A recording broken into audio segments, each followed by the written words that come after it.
À la une de l'actualité, Emmanuel Macron en visite à Lyon ce lundi. Le chef de l'État va rendre hommage à Jean Moulin dans le cadre des commémorations du 8 mai 1945. Les précisions sur ce déplacement dans ce journal. C'est ce qu'on appelle un énorme couac. Une enveloppe de copies a été perdue. Plus de 4000 candidats au concours littéraire de l'ENS Lyon vont devoir repasser leur examen. On vous explique tout dans un instant. Un chef papou en visite dans un collège de Bron, Moundia Kepanga, est venu présenter son film Frères des arbres à une centaine de collégiens. L'enjeu de cette visite, échanger avec eux sur la déforestation.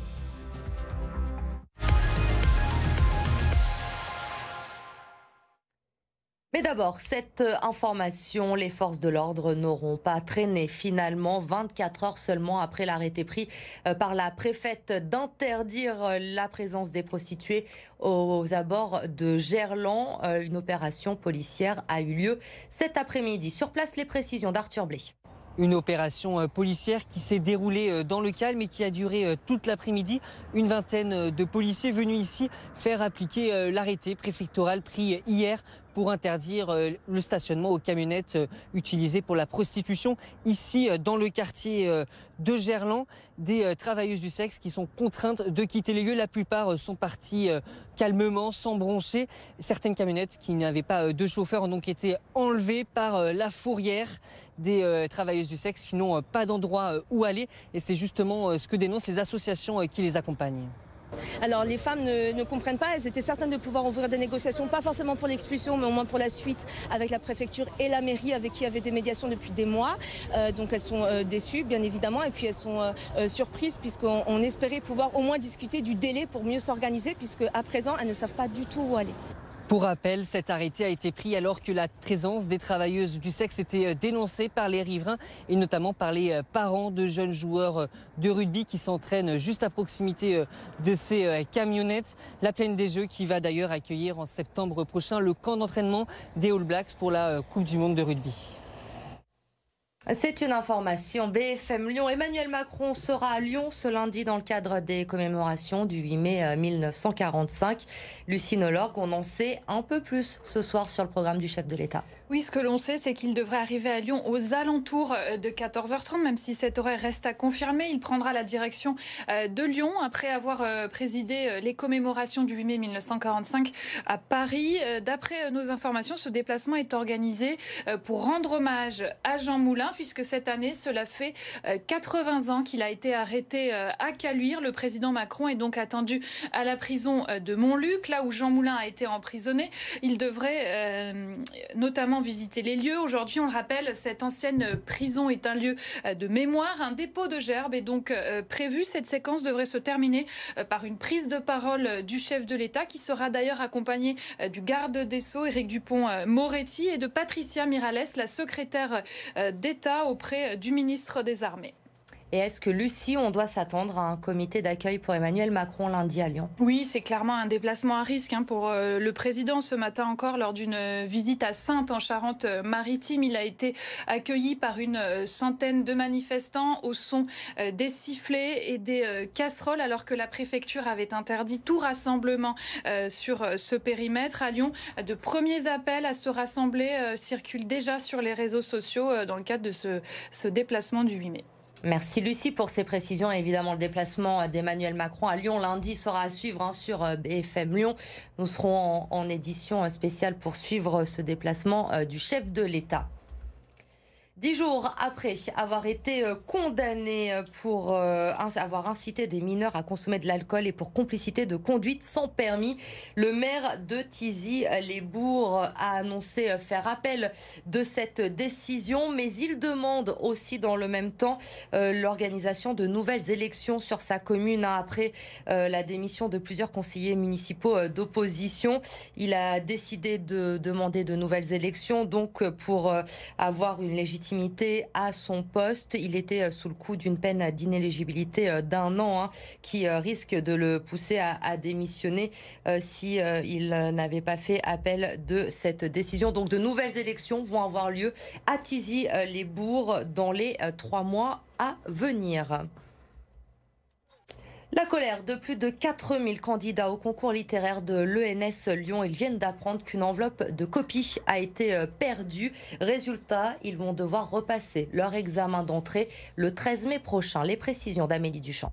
Ils seront donc 4400 à devoir repasser l'épreuve alors qu'une poignée de copies seulement a été égarée. L'enveloppe qui les contenait a bien été expédiée au centre d'écrit 4 jours après la tenue de l'épreuve le 13 avril dernier.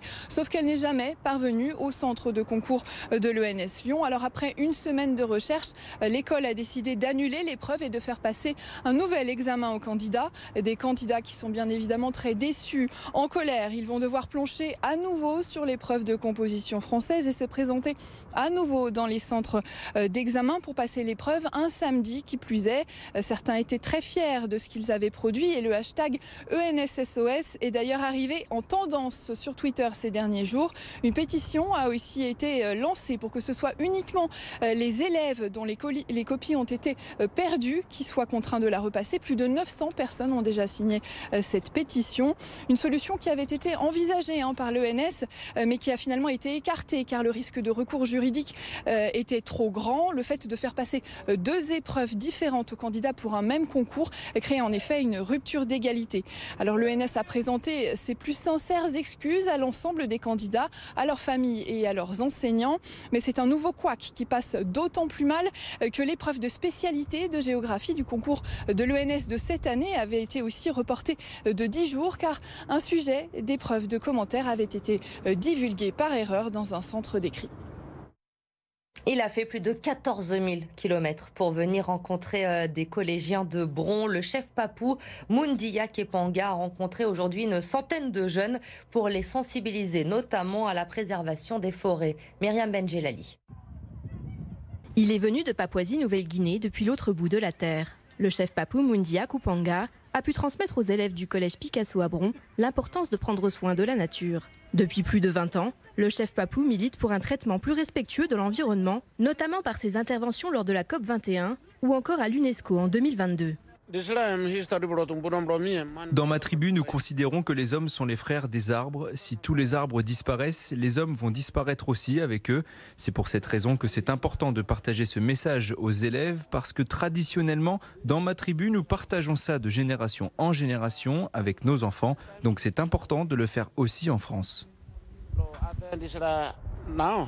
Les collégiens ont pu également visionner Frères des arbres, un documentaire récompensé qui retrace le parcours et la lutte de Moundia Kepanga pour sauvegarder les forêts de ses ancêtres. L'occasion aussi d'échanger sur sa culture et sur son combat. On voit que le chef papou est ultra investi dans la sauvegarde de sa forêt et c'est magnifique.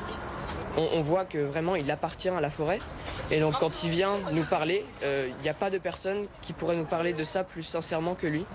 Son passage à Bron s'est terminé par la plantation d'un olivier dans la cour de l'école et par un message aux jeunes élèves, prendre soin de ce nouvel occupant sans jamais l'oublier. L'Arizona, l'Asie ou encore la Bretagne. Cette année encore, le Lyon Street Food Festival va nous faire voyager. Pour sa 7e édition, il va s'installer pour la dernière fois au cœur des anciennes usines Fagor-Brandt. Ce sera du 15 au 18 juin prochain. 60 concerts et DJ sets sont également programmés et les organisateurs vous ont réservé quelques surprises. Écoutez Thomas Zimmerman au micro d'Adrien Bletry. On a un cuisinier que tout le monde connaît, qui est Philippe Etchebest. Cette année, on lui a pas demandé de tenir le tablier, mais on lui a demandé de tenir les instruments. Donc il va venir avec son groupe jouer le dimanche soir en clôture du festival, Chef and the Gang. À l'opposé, on a pris un DJ ultra connu, le fondateur d'NTM, Joe Star, et on lui a demandé de venir cuisiner. Et il va venir avec ses copains chefs du sud-ouest, un peu partout en France, et ils vont cuisiner des baos en musique sous forme de DJ. Ça sera le jeudi soir. Ça promet d'être une affiche assez exceptionnelle.